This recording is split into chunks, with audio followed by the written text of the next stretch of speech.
thanks a lot for being here. We're going to have a good time and talk about twisting Neigong and the in and out of this upcoming course that Bruce is going to teach this weekend.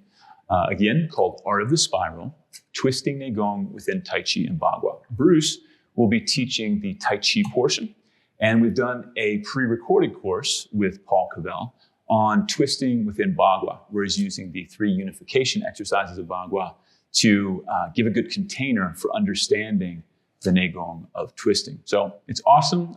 Twisting's a fantastic practice and something we're going to hopefully learn a lot more about tonight. So we're joining you here tonight with a nice contingent of our Energy Arts Training Center students here in Longmont, Colorado. If you haven't been, we'd love to have you sometime. Go ahead and book your plane ticket, get in your car. I don't think you'll make it for tonight's broadcast, but maybe for the summer. So we're here in Colorado, and we're getting ready to get rolling here. Okay, there we go. So I think that we're good. Everybody says you can hear us okay, which means that we can go ahead and get rolling. We're going to go ahead and begin with Paul, who has over 30 years now, I think, in the Energy Arts system. He's a senior instructor here at Energy Arts, one of the few that's able to certify other instructors in the system. He's also the author of 3 books, Heaven and Earth Qigong, and The Tai Chi Space, and most recently, Taoism, A Journey into Unity. Towards Unity. Towards Unity, yeah. Definitely. It's a great book, and it kind of highlights a certain strength Paul has, which is taking a really complex subject and giving it clarity and structure that really makes it approachable for everybody. So that's kind of what we're going to be hoping to do tonight with some of this twisting Neigong. So let's go ahead and welcome Mr. Paul Cavel. Thank you. Thanks for making the time, coming all the way out here. Yeah, that's good. Yeah. Paul teaches out of Yucaipa, California, in case anybody's ever out there doing any of his events. And then I think you have another school in London, the Tai Chi Space in London, that is still doing events there. Definitely, yeah. I'm over in London a couple of times a year. Yeah. And then there's a few other energy arts instructors that are doing seminars and classes in London. Perfect. So we keep that ball rolling. You know? Yeah, awesome. In case you guys, if we get confused during the broadcast, this is pretty much a Paul singularity tonight, where we have a Paul starring, we have a Paul hosting, we have a Paul filming this. So if anything strange happens, AI, hold your beer, the Paul singularity. The 3 Pauls is taken over. So let's just go ahead and dive right in. I think a lot of people now are familiar with Tai Chi, some even with Bagua. Mm-hmm. And they've seen the fluid movements. The other day I passed by a television with Law and Order on it, and they were talking about murder, and there was like this Tai Chi crowd in the background in Central Park doing their thing. So people kind of know what Tai Chi is, a little bit of Bagua. But I don't think they really know what makes it tick. What the inside... What makes it tick? What the inside is. And so this concept of Neigong, if you could kind of orient us to this idea of what Neigong is. Okay, well, Neigong is all of the internal layers. Yes, it's not the form, it's not the shape of the movement. It's more about what you're doing inside your body. And there are 16 Neigong. And the twisting and the spiraling work is, it's in 2 of those Neigong. And one is the physical practice, one is the energetic practice. But these Neigong are what affects the body's systems. So you're trying to upgrade the body's natural function. So if we go back, the Shaolin systems, they looked at animal forms, they looked at animal movements, they mimicked animal movements to create martial arts. The Taoists, they watched human babies and human children because we are human, yes? And if you look at the Shaolin system, they get their power from the chest, and they bring the power up through the chest and the front of the body. But we're primates, and primates get their power from the back. Like if you look at apes, their power comes out of the back into their hands, yes? So the Taoists really studied primates, and they studied how they moved and looked at how does a young child move before it gets bad habits, before it gets conditioned into a particular way. Western posture is a conditioned way of holding your body. In the East, they have a sunken chest. In the West, we raise our chest. So these are conditions. But what did we do before we were conditioned? What did we do as very young children, as babies, when we come out of the womb? How did we move? How did we first walk? How did we first start to use our bodies? And so they studied that because that's very natural. There's no teaching there. There's no conditioning there. That's how they come out, right? Mm. It's how they operate very naturally in the world. Mm. So they watched those movements and they based their Qigong, their Neigong movements on those movements. And then they also noticed that, young children, babies, they're incredibly healthy. Everything is alive, everything's fluid, everything functions well. And then as we age, we become more restricted, more contracted, more bound, and therefore we have all sorts of illnesses and injuries that come out of that. So looking at what did we do when we were first born, when we were first walking, when we were first moving, how did we use our bodies, and how did we function? And so then looking at that, going into the layers, yes? What do the muscles do? What does the fascia do? What do the tendons do? What do the ligaments do? Because they all have different functions in the body. What do the joints do? What do the fluids do? What do your organs do? What do your glands do? Yes? Mm. And then stripping that all the way back to what are the layers of energy in a human being? How do the layers of energy in a human being circulate? So it was all based on natural human movement, and it was based on healthy, natural human movement.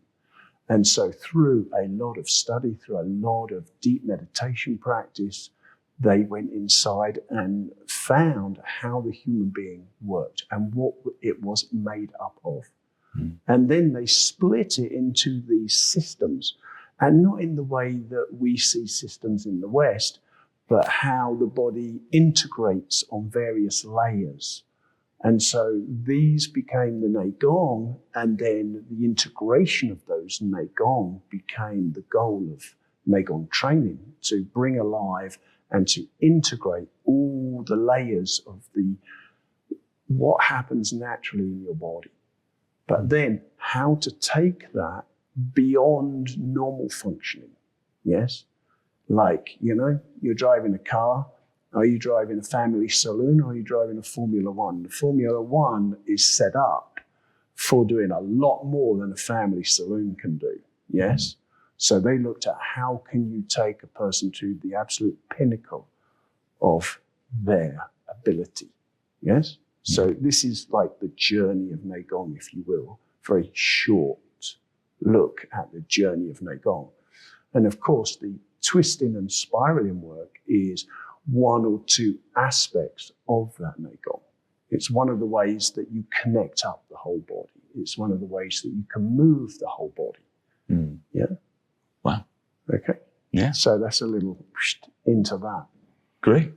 So with that kind of framework in place, and you mentioned this 16 Neigong, where twisting Neigong kind of covers kind of a bridge of two pieces inside of that. What exactly is twisting Neigong, and why is that important? How does it fit into that picture you were just painting? Okay, well, there's a few layers before the twisting. Okay? Yeah. So if we look at it, first of all, you have the bending and stretching of the body's soft tissues. Okay. Yes? And bending and stretching is very different to the reciprocal inhibition that we use in Western sports and movement. So we're not looking to contract our muscles to move the body, but we're looking to create bending and stretching of all the tissues of the body to engage them into a soft operation. If you had an elastic band and you bend that elastic band and then you stretch that elastic band, you're trying to do this with your tissues. Yeah? So you're engaging all of the body's tissues, not just one part here or this part here. You want to connect the whole body. So this is the first level of the work. Mm. And then you go to lengthening. And lengthening is more refined. Lengthening is where you lengthen through the yang tissues of the body, or you lengthen through the yin tissues of the body. Yes? And then the twisting work comes in. Well, before you get to twisting, you also have turning. And turning is just where the muscles and the bones move equally. Yes? So if you rotate your forearm, then your bones and your muscles move equally. And this is a soft way of moving the body. But then twisting ramps up the turning of the muscle groups, and the muscle groups actually turn more than the bones. So the muscles start to roll around the bones. And this will become important later. We'll get into that more. But the muscles roll around the bones. So the muscles actually turn more than the bones turn. And that's when you get into twisting. Yes? And that twisting will take the previous layers further. Yes? Because Neigong is like this. You do one thing, and then when that's in the body, then you can add the next layer, or you can go into the next depth of that Neigong. Yes? And if you look in the Neigong, it's actually written bending and stretching along the direction of the yang and yin meridian lines of the body. And that encompasses bend and stretch, lengthening, turning and twisting. Yes, and eventually spiraling the soft tissues. Yes, so they're just layers of that. So it's all a continuum of skill. It's a continuum, yes. And then you have the actual spiraling energy currents of the body, which is a different Neigong.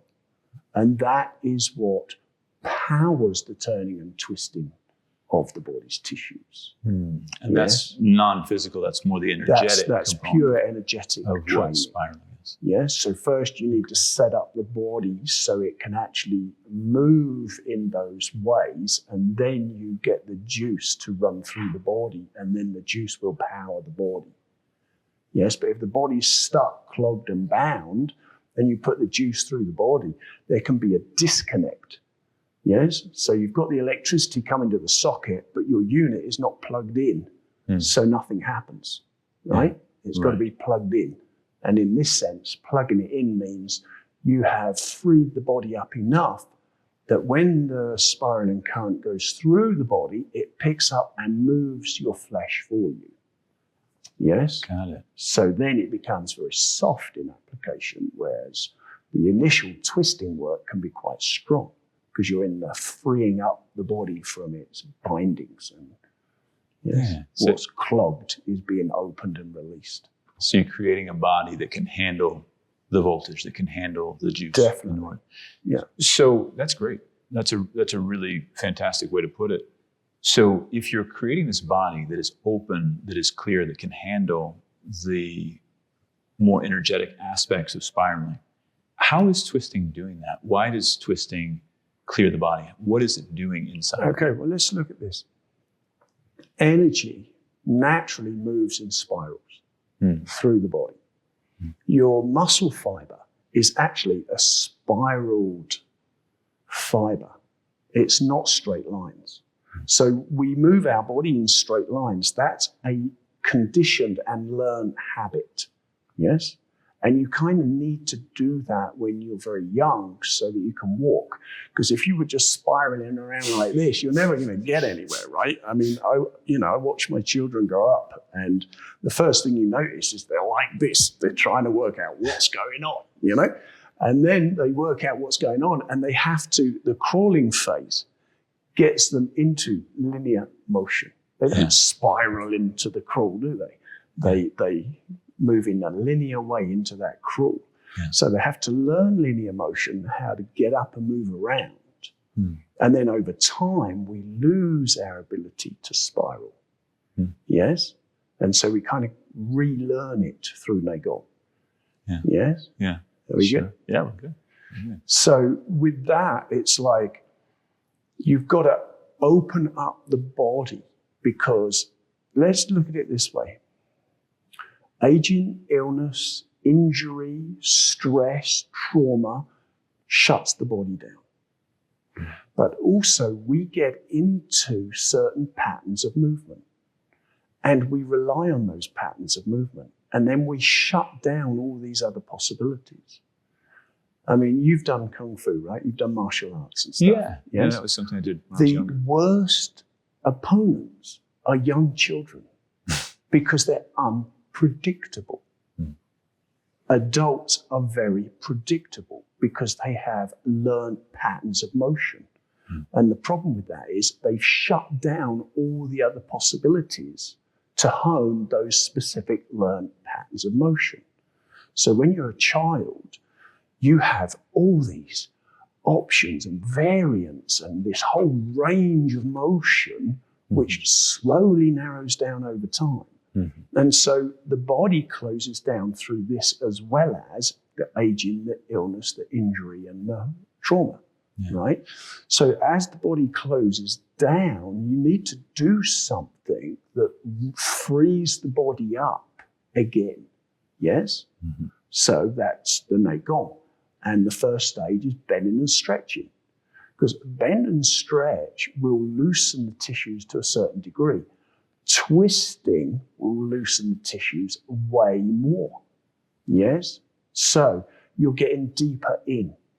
And where the twisting becomes very relevant is as the body shuts down, the fascia on the underbelly of the muscle that is sitting on the bone adheres to the bone if you only do linear motion. Right? Over years, Gets decades, sticky inside. it literally sticks to the bone because you're not moving it. When you turn and twist, it actually re-loosens the muscle off of the bone, leaving the insertion points connected. But that fascial layer on the belly of the underbelly of the muscle gets loosened and released. And that's, those adhesions happen through those two processes. One, just getting into specific motion and ignoring all the other kinds of motion, and aging, illness, injury, trauma. So it's a way of taking that conditioning and breaking it up so that you can go back to that baby-like body and get more natural again. And this is one of the aims of Neigong, is to return the state of the body to a healthy born baby with the control of an adult, because the baby doesn't have the control. So we learn the control as we go along. We learn how to control our body as we go along, but then our body closes down. So we're trying to get that healthy state back. Yeah. Yes? Sure. Yeah. So when you're talking about the muscles and turning, twisting the arms, the tissues, you mentioned very specifically the fascia. Does it start working deeper and deeper within the body? Yeah, because initially, there's two ways of looking at the superficial and the deep. Yes? One is, of course, your skin is the surface, and going through to the bone or going through to the organs is deep. Yes? But also from your extremities, hands, feet, head, through down to your lower dantian. That's another way of seeing, that's the outer and that's the inner. So both of these are happening, you're working on both of those models at the same time. So you start with what the hands and the forearms can do, and then you get into the upper arm muscles, and then into the shoulder, and into the shoulder blade, and into the spine, and then deeper into the organs, and through the legs, and down to the feet, yes? As well as from the surface of your skin through to the surface layer of the muscle, due to the middle of the muscle, due to the bottom of the muscle, down to the fascia under the muscle, and then to the bone. But you never twist into the bone. You only twist soft tissue. You don't twist the bone, hard tissue. Yeah, don't go that deep. Yeah. So it sounds like this twisting travels through the whole body. And you were mentioning, like, when a baby first learns, it's got to learn kind of a linear fashion, but then over time we integrate. We try to move our body as one piece. How does twisting start to integrate the body, specifically in movement? Like if we're talking about athletics or in Tai Chi Bagua, how does it start to create an integration in the body? I don't know about athletics. Maybe you can apply it if you get good at it. Yeah. But you're not going to learn it through that. Right. And one of the reasons is it's hard to learn any Neigong at a fast pace. Learning it, you need to do it slowly through Qigong, through Tai Chi, through the Bagua unification exercises, because they're done slowly, they're not done at speed. And then you can learn how to do them faster and faster. Yeah. If you take energy gates, you learn it in cloud hands first. Then you go to the swings that speed up the process. Yeah? But you have to learn this piece by piece, layer by layer, slowly. Now, the way the body's set up is that the fascial trains of the body all link up. So it is connected. It's just the Western mind sees this muscle as separate to this muscle. But then if we go to the lengthening, the beginning lengthening work is from the spine through the yang tissues to the fingertips, and then from the fingertips through the yin tissue to the chest. Well, that's one length, isn't it? Yeah. Yes. So if you've done some bend and stretch to release the basic tension, get the basic connection, you've done lengthening to get the fascia lines to open up in the body. Then when you go to twisting, if you twist one part of your body, it's going to twist deeper in towards the core of your body. Yes? If you can get the forearm and the upper arm involved, it's going to go deeper in and quicker. If you get the whole arm all the way back to the spine involved, then you're going to get into your organs pretty quick. Yes? Yeah. And then once you get down through there, you go through the pelvis, you go into the legs, and you go down to the feet. And then the whole thing links, just like your shirt. You know, the fibers are running the length of the shirt, and you get the whole line. Yes? So then if you have opened the body to some degree and you twist, the whole body wants to get involved in that twisting. Wow. You know? So, yeah.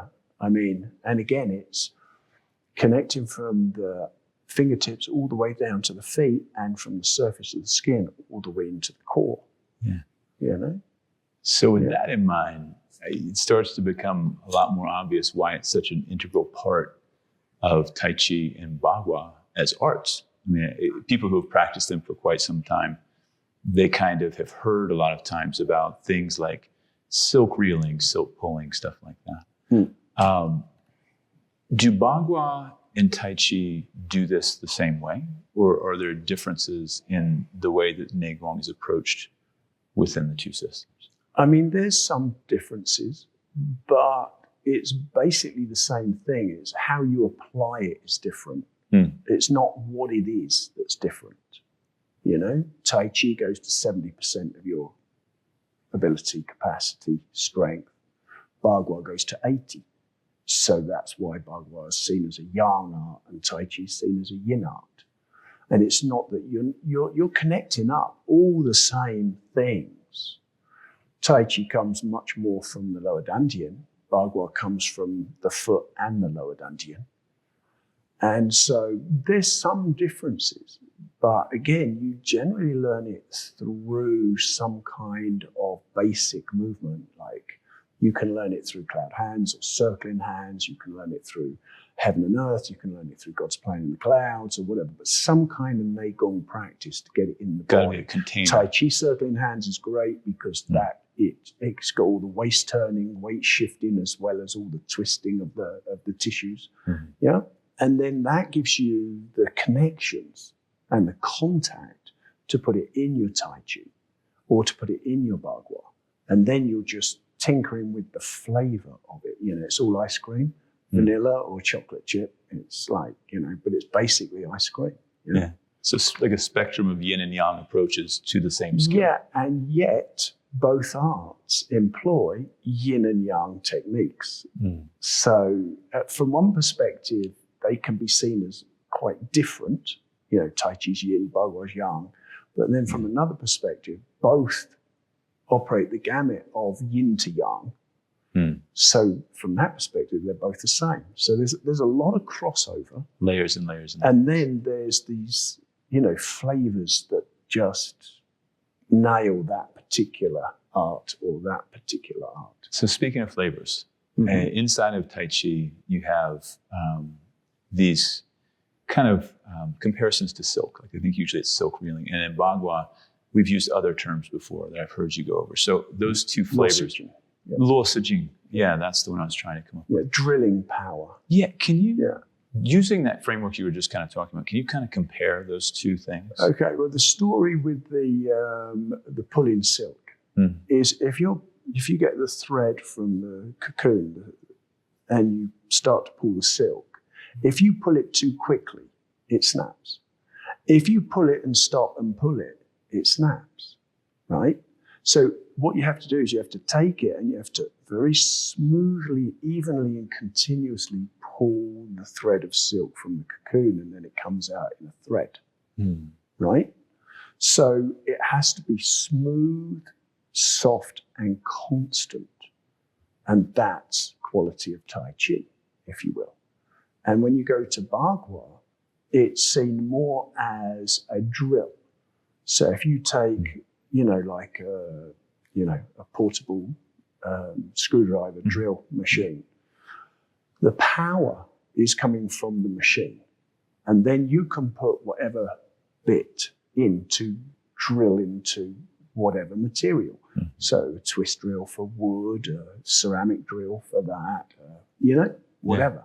Yeah. But so that's seen as the palm, elbow to fingers, how you hold your palm and what you do with your palm to create that, to apply that power. But the power is generated from the feet through the body to the elbows. And it's from the elbow to the fingers that you apply that power. But Bagua is a young art. So it's this really strong, coiling, twisting action in the body, where Tai Chi is this really soft. Yes? So, yeah. So that's the way that kind of goes. But both of them are drawing chi out of the lower dantian or out of the spine, out to the extremities and back, and either from the feet up to the upper extremities and back down, or from the lower dantian out to the hands and the feet and back in again. And so when you're talking about Zhuanjin or Luo Sijing, the Tai Chi or the Bagua versions of that work, you're talking about having a continuous flow of chi from center to extremities, extremities to center. That's what it's discussing.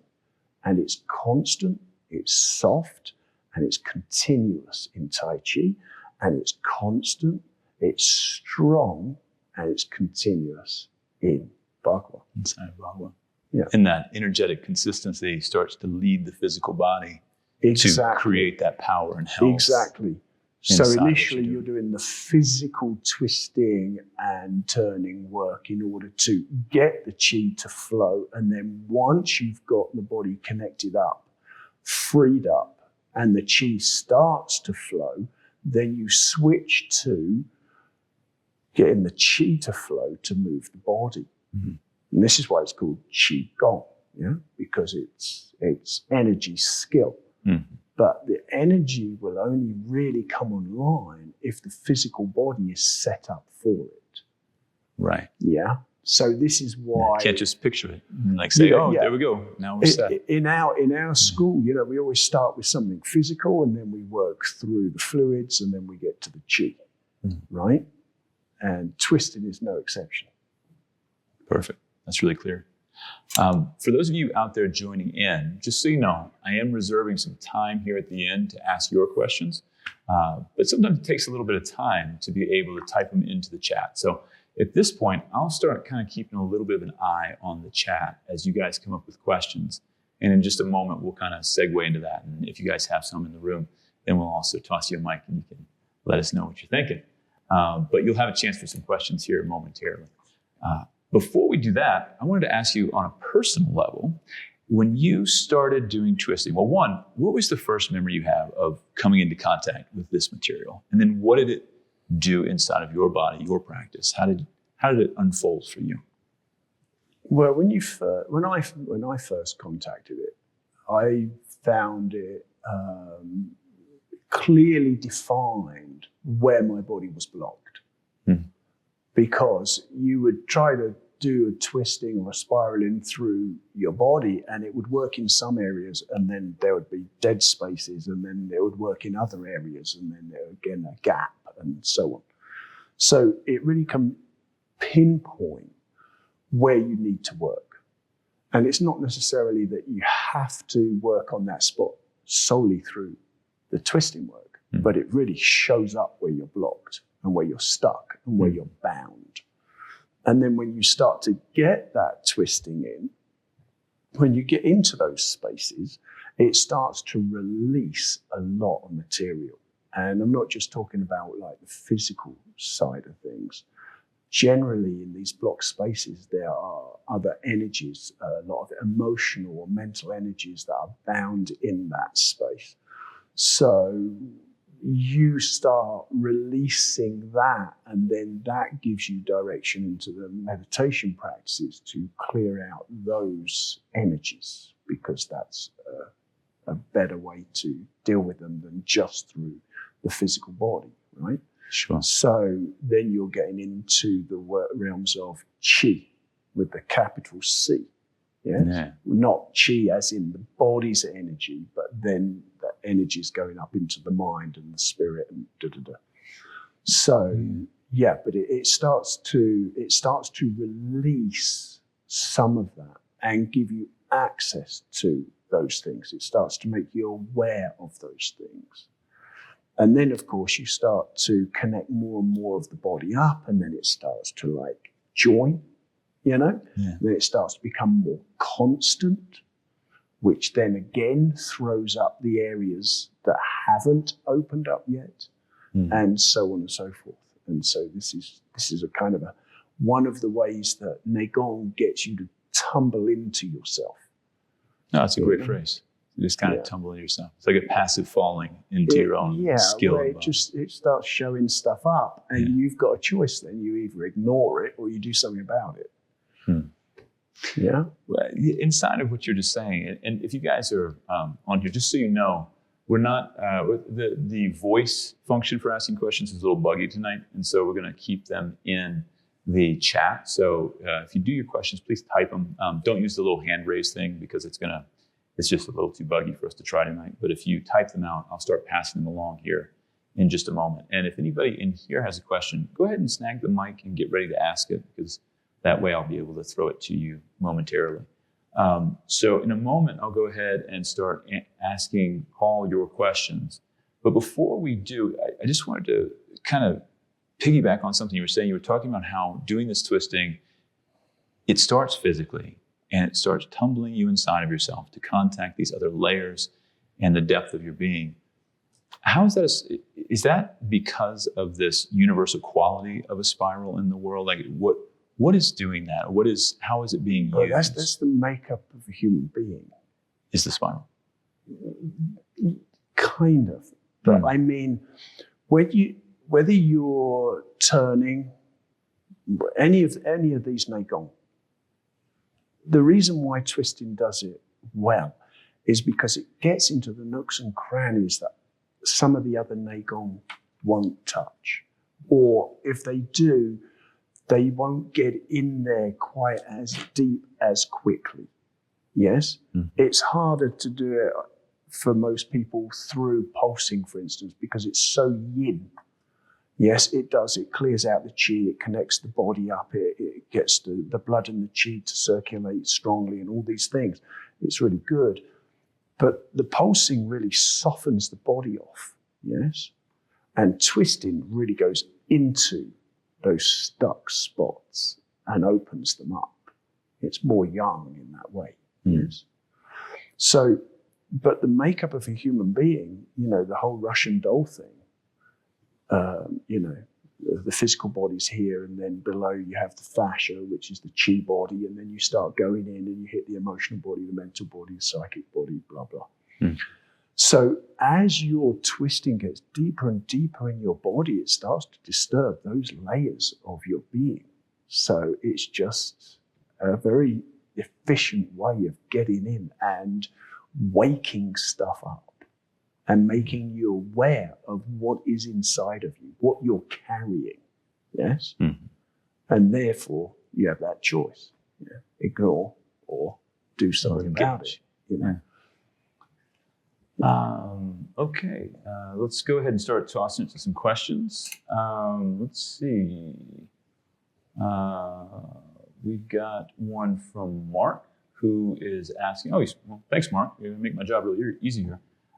He's asking about the weekend and how like some of what might be covered in the weekend, how you'll be assisting on the weekend.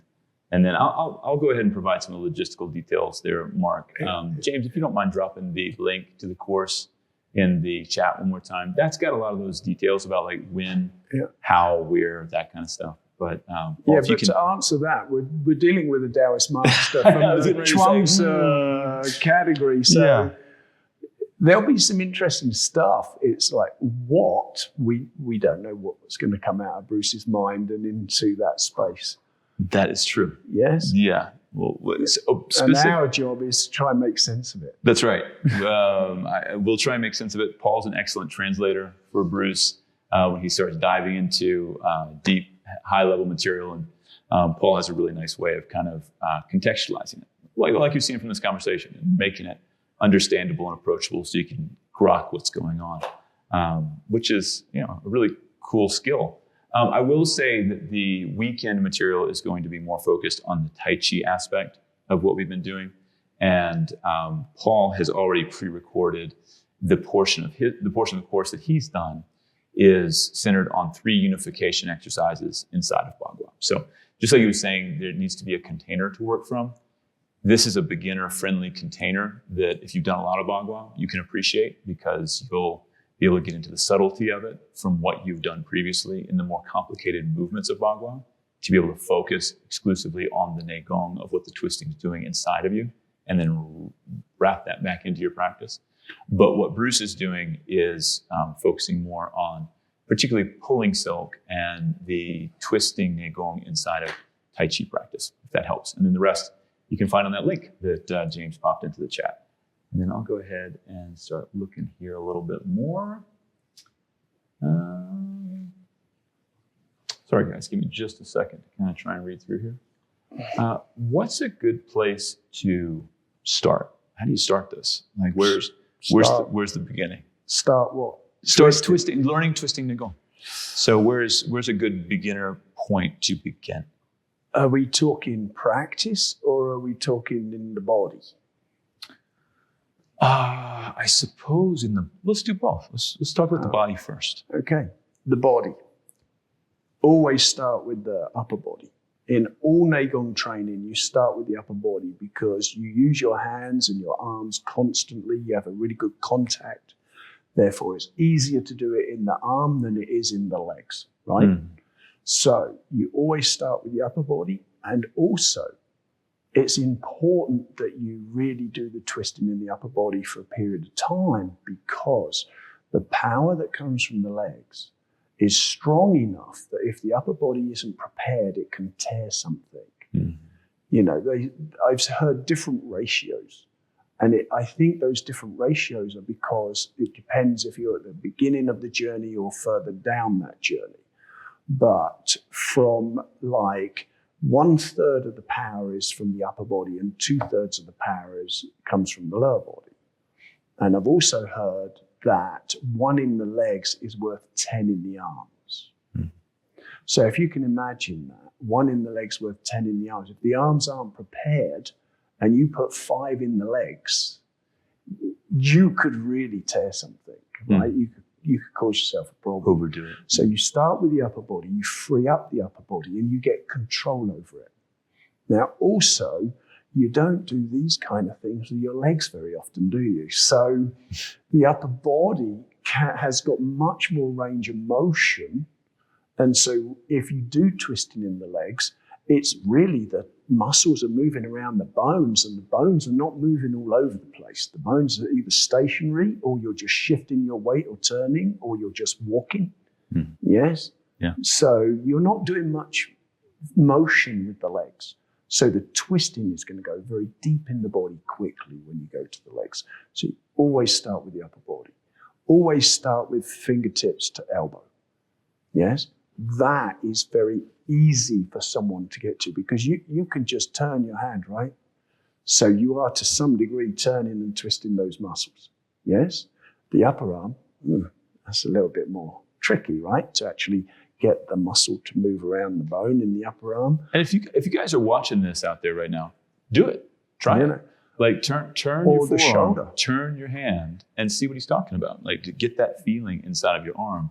I mean, for the feeling, it's like if you turn your hand over softly, right? The elbow tip always remains down. You know, if you turn your hand over and you're going to run out of movement at some point, right? You turn your hand back and it's going to run out of movement at some point. Now, everybody always starts with the hand and they try and push their hand more to actually move the muscles in the forearm. But the idea is your mind grabs those muscles of the forearm and the forearm rotates and the hand is empty and soft. That's twisting. The forearm rotates around the bones and carries the hand. And the hand isn't trying to do this kind of thing, yeah? Right. Because that's like you're putting a wrist lock on yourself, right? Yeah. So the forearm, and it's the base of your forearm that you want to move. The base of the forearm twists the body, not the wrist or the hand, yes? And then, of course, the base of the forearm connects into your upper arm. So if you get this moving, these tissues start to move. And then when they get involved in the action, these tissues start to move. And when they get involved in the action, these tissues start to get involved. So you work down piece by piece by piece until everything is working through the body. Yes? But Fantastic. Always start here. Yeah. Yeah. Yeah. So play with that while we're doing this. We're about 45 minutes in, so you haven't moved. If you've been sitting at home in front of your screen, you're probably starting to get down, looking at your phone or your computer. Just straighten yourself up and play with some of this inside of your hand and your arm in a loose, relaxed, soft way. Again, not cranking like Paul was just saying, but how can you use it to release and soften some of your tissues as you're going along? This is a really basic one here, so I can answer this real fast. Mary was asking if, as a rank beginner in Bagua, are the unification exercises easy? Yeah, they are. And no, they're not. And no, they're not. Yeah, exactly. The thing here is they're simple. They're simple. You turn your hand this way, you turn your hand this way. You turn your palm this way, you turn your palm this way. Very simple.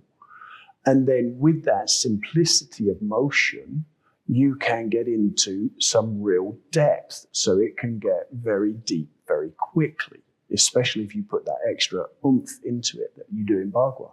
So there's no walking going on here. You're not circle walking. You're not doing complex arm movements. You know, it's literally you're doing some very simple motions with the arms. One of them is quite similar to cloud hands. Mm-hmm.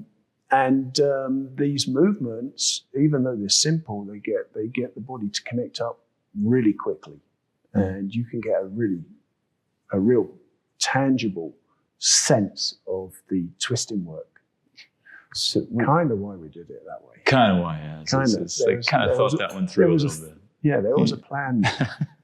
Well executed. So we've actually got kind of two juicy questions here. One about the body and one a bit more about potentially the energetics. Pam's asking, can fascia adhere to itself or other tissues besides bone? Yes. For example, the iliotibial band. If so, are there other movements besides lengthening, twisting, and spiraling to break up those adhesions? Is there a way of breaking up the adhesions inside of that tissue? Apart from... they're using... they said besides lengthening, but I'm not sure. Go ahead and answer from your perspective of how you would maybe want to address those adhesions. Okay. Yes. In the human body, basically, if you have the right illness, injury, or impact, or trauma, anything could adhere to anything that it's touching, you know?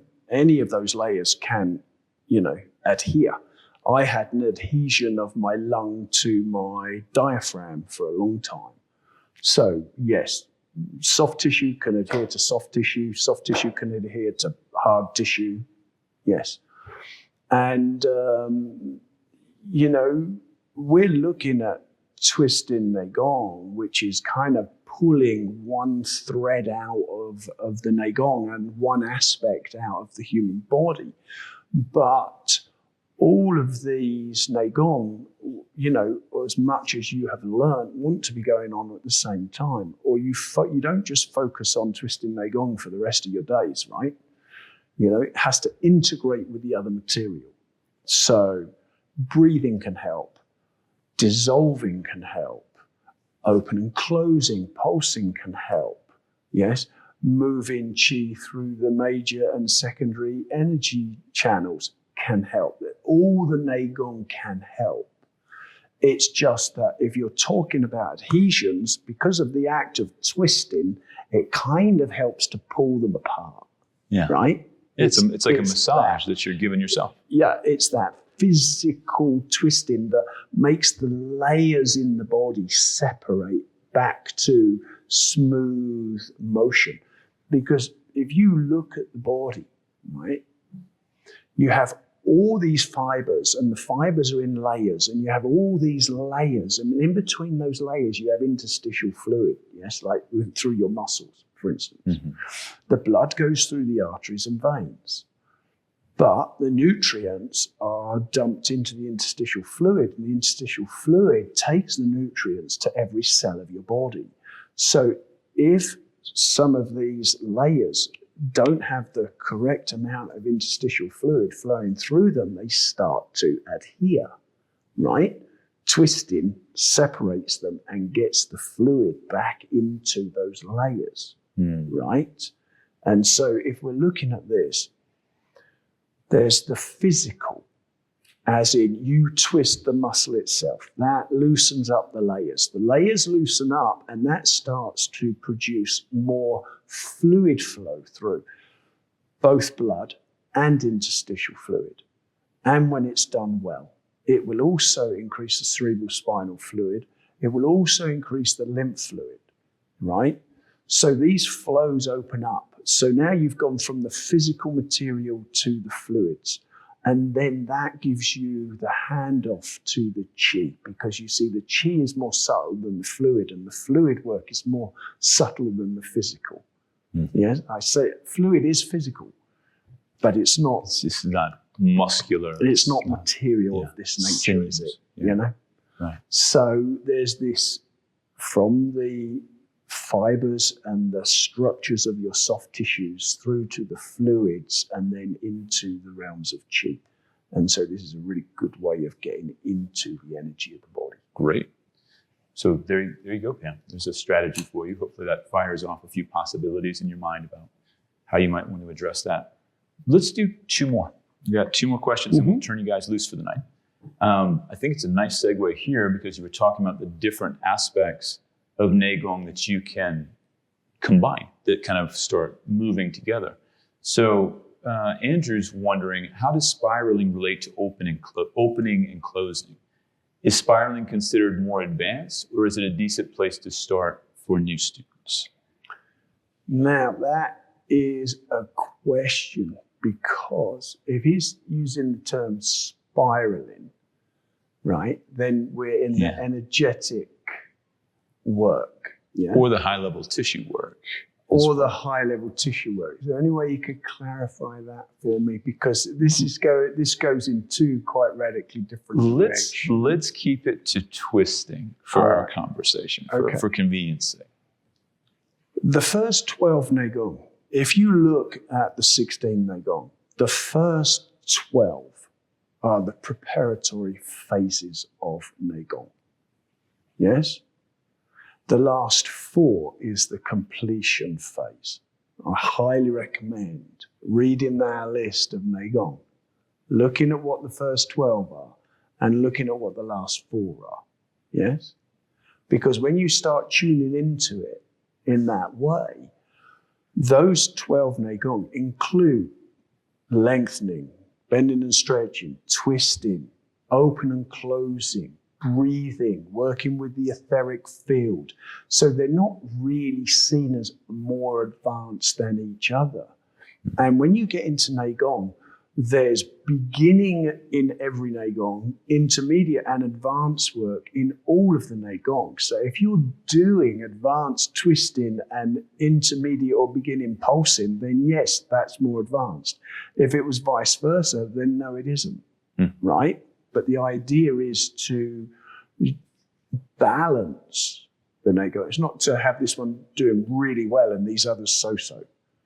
Yeah, the purpose is to get all the layers active. Like you don't want to go into the body, into the fifth layer and just work the fifth layer to death, right? You've got to go through layers 1, 2, 3, 4 to get to the fifth layer. Yeah, so then you add the fifth layer to those 4 layers rather than bypass those and try and activate that. And if you do that, you won't be very successful. It's not a good strategy. So you go in depth, you go in it from the beginning to the intermediate to the advanced techniques within that Neigong. And the idea is to balance all of that because balance is required for integration. If you have, let's just take a car. If you buy a new car and you drive it, it's smooth, right? Everything works well. Are we good? You go to the scrapyard and you get this engine, that chassis, suspension from there, body from there, gearbox from there, yeah? Axles from there, and you throw it all together, you bolt it up and you drive it down the road. Are you going to get a really smooth ride? Unlikely. Why? It's got all the same pieces. Because that car has had its systems integrated. And it's the integration that makes that car operate in a smooth way. When your systems are not integrated, you get a bumpy ride. So if you do Neigong, the idea is you want everything to be on a similar level and to integrate, and then your practice will be a smooth ride. But if you do something really deep and a lot of things superficial, that's not a smooth ride. Yes? That's a great way to put it. Yeah. Very clear. Thanks. This is the last one that I think we've got time for tonight. Oh, we've got one in the room. No, Johnny. Bad Johnny. No more.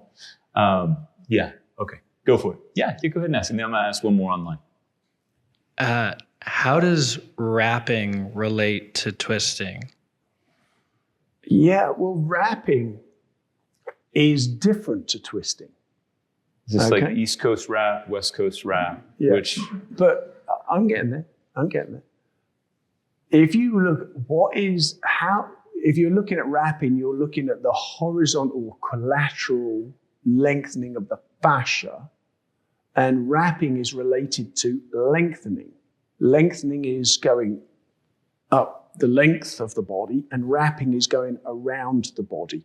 Wrapping goes from the spine to the front center line, and front center line to spine, and that is very different to twisting one way and twisting the other way. Do you see that? So they're quite radically different. And wrapping generally starts at the level of the superficial fascia, whereas twisting will go in pretty deep pretty quickly if you do it well. Yes? So there's a couple of things that are, quite different. Is that good? That actually gives a great segue to this last question. So I'm actually glad. Thank you, Johnny. So you read the room perfectly.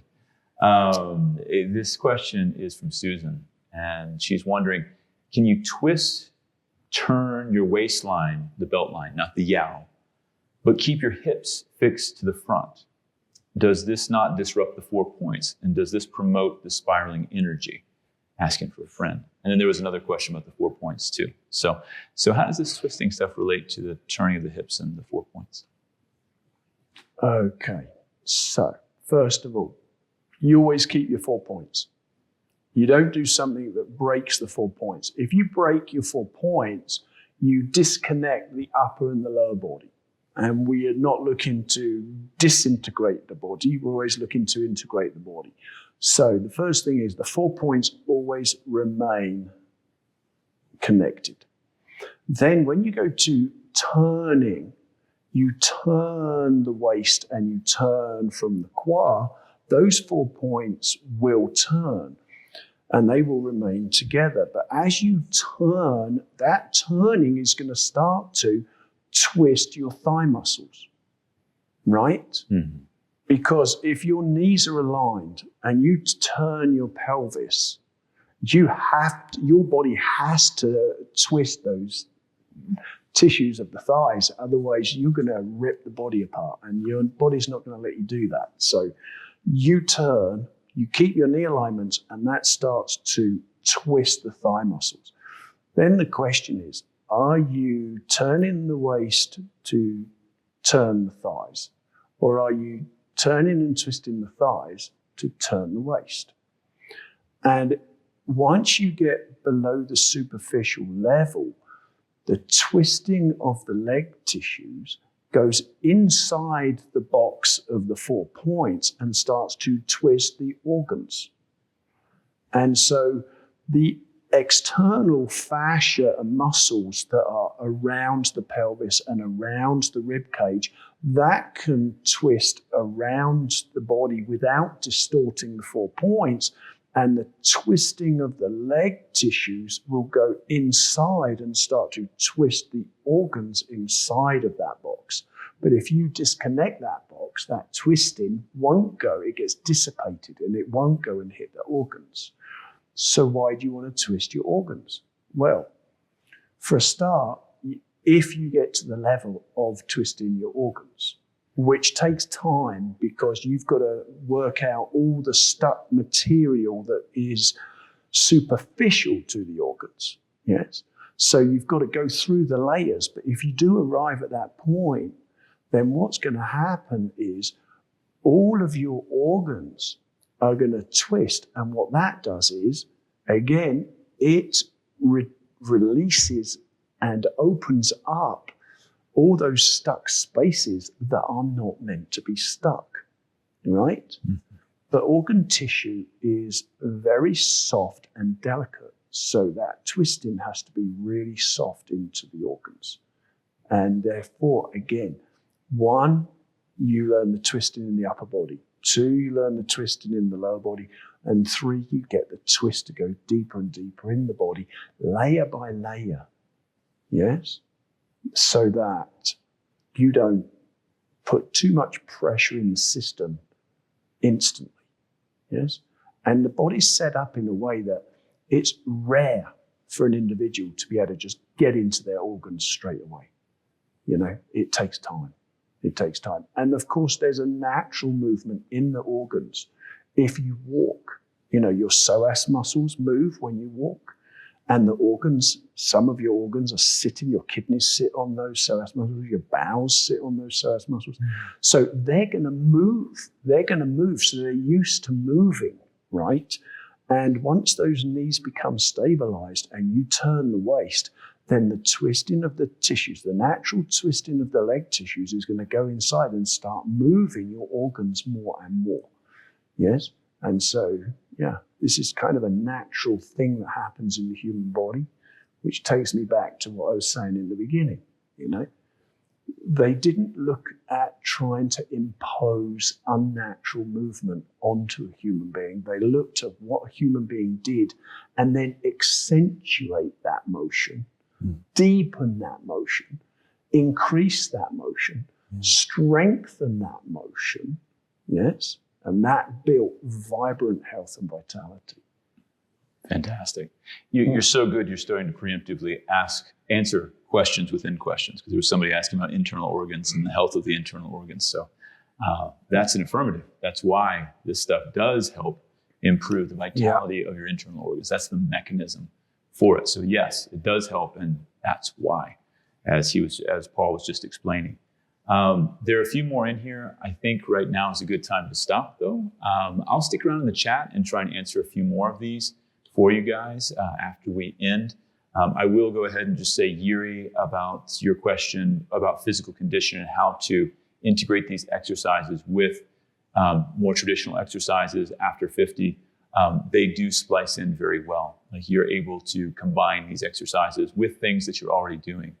They're not antagonistic. They're something that can be combined into your normal routine already. We have someone here in the audience who does a lot of physical training, both advanced and beginner, the whole spectrum of physical training, used to be a professional wrestler and do weights and advanced stretching, all that kind of thing. And this is a way of integrating them together using Qigong and other things. So non-antagonistic, complementary to help answer that question. Okay, anything I forgot that we should touch on before we wrap this? Before I hesitate to say wrap it up because I don't want to confuse with the questions. Yeah, but I would just like to say this, a lot of people I've noticed over the years are always trying to get to the more advanced, the more advanced, the more advanced. And so what is more advanced? Well, that people consider it, it's deeper in, it's deeper in the body. It's, I'm getting to my organs, I'm getting to my glands, I'm getting to my energy channels, my central channel, all these kind of things. Yeah. So from one perspective, yes, but what would define advanced movement is continuum. It's constantly doing something rather than intermittently doing it. And if you are doing it if you're doing, let's say, cloud hands, and you get to here, and now you start to get a little bit of a twist, and then you don't, and then you get over here, and you get a little bit of a twist at the end, that's intermittent. But to have the twisting to be constant through that motion, that takes a lot of training. And also, if you try and go into the body too quickly, too deep, too quickly, you miss a lot on the superficial layers, and you have to go back again and clean that out, or you hit a glass ceiling and you do not advance for a long period of time. So here, water method is a slow, gradual, continual method. It's not fast, it's not sudden, it's not instant, right? And therefore, take your time. As we go through, if you go through that program we cut on the unification exercises, that will go a long way to connect your whole body and to start getting some depth of movement, yes? If you do this weekend and you go through this, it's great to go through the weekend, but then at the end of the weekend, go back to the beginning and take a month or 3 or 6 to go through that again, because that's when you find your gaps. That's when you link pieces up that weren't linked up. And that moves you in the direction of becoming more continual. That links you up to become more of you engaged in it. So real advanced work is all of you engaged continuously through whatever exercises you're doing. And that's a big ask, right? And most people try and shoot for the moon, go too far, fail, have to go back, or hit a glass ceiling, and then goes around and says, that system doesn't work. No, it doesn't work for you because you didn't have the mind to go through the steps slowly and to go back to the beginning again and go through it again and go back to the beginning again and go through it again. And if you have that mind, you will definitely improve. Yes? Perfect. Good. Well, thanks for your continuous engagement with this conversation tonight. We really appreciate it. Yeah. It was fantastic. Thanks all of you for joining in. Can't miss this. You're going to have a forthcoming book on Bagua this year, I believe. It's in the works. It is in the works. It's in the works. We'll keep you guys in the know as we get closer. But there's another forthcoming book from Paul on Bagua. And then, of course, we've got this upcoming weekend. We had some folks asking about a replay, speaking about starting over from the beginning and working your way back through. We are going to make this conversation available as a recording on YouTube. So if you missed anything, you want to revisit anything that Paul said during this broadcast, then we're going to try and get that up either later tonight or early tomorrow morning, and you guys can go catch it there. And of course, we've got the weekend coming up, Saturday and Sunday with Master Bruce Francis. That's going to be focused primarily on twisting Neigong within Tai Chi. Paul Cavel will be there assisting for that course as well. So you'll get Paul teaching and consolidating some of Bruce's teaching. And you never know what Bruce is going to go into in these arts. So it's always a treasure trove of things that pop out, some expected and some you would never guess. So we hope you can join us for that. Some folks were asking about whether or not you get a replay of the event itself. Of course you do. We want you to have that. So when you take the course, we'll go ahead and record it. You'll have a lifetime accessed copy that you can either download to your device or you can stream online if you're somewhere where you don't have your personal device. And you'll be able to refer back to it for a lifetime. So when you join the course, you get instant access to Paul's 3 Bagua unifications for the Twisting Neigong within Bagua. And then this weekend, we have the live stream with Master Bruce Francis on Saturday and Sunday, starting at 10 a.m., going through 5 p.m. with a 2-hour lunch break. And when that's complete, you'll have a recording of that event as well, so you can access both forever. And that's what we've got planned for you guys. James is going to toss the link into the chat again. So if you need any more info or you want a registration link, then that's where it'll be. And we can't thank you enough for joining in. We're here in Longmont, Colorado, if you ever want to come visit us. Thanks a lot, and hope to see you at the weekend or, here online sometime soon. Have a great evening. Thank you. Thank you. Appreciate it.